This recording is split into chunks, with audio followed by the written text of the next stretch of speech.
ধন্যবাদ বন্ধুগণ। তো মই আসুন একখান নতুন ভিডিও নিয়ে।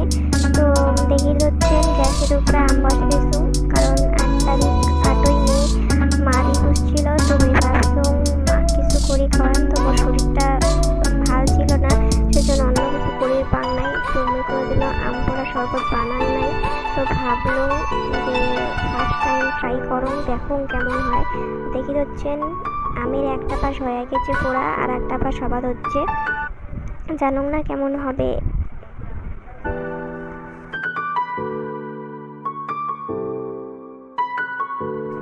তো মোর আম পোড়া হয়ে গেছে, আর মই আম চোকলাগুলোও ছুলে নিছুম।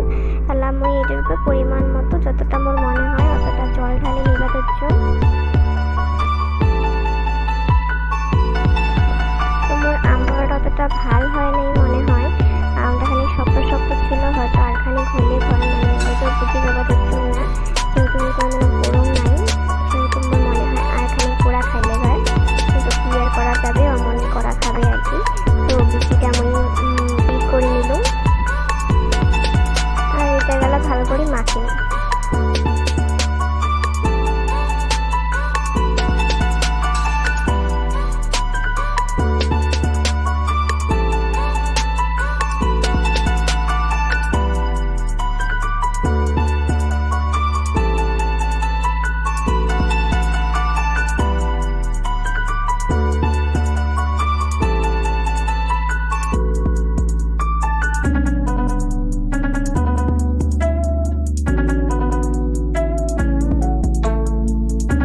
তোমার আম মাখাটা প্রায় হয়ে গেছে।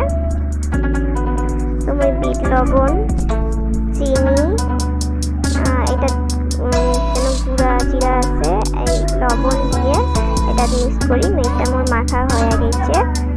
আমি এটা কি করি, আমি এটা ছাঁকনি দিই।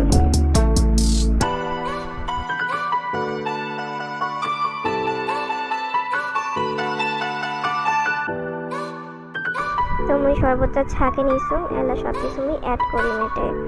তো ফার্স্টে মই দিম হচ্ছে গিয়ে চিনি,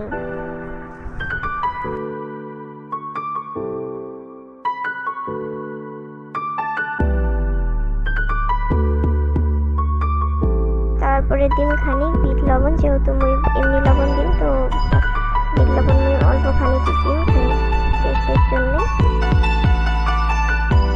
তারপরে আমি অ্যাড করি এমনি লবণ।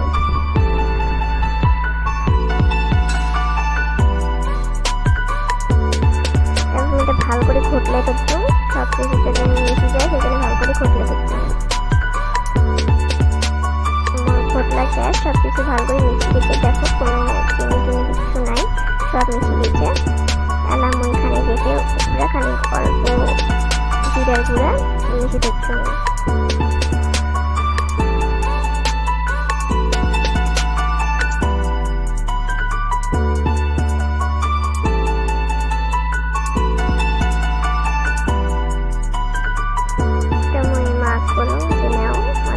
উপলক্ষে আমি শরবত বানাতাম তোমার জন্য।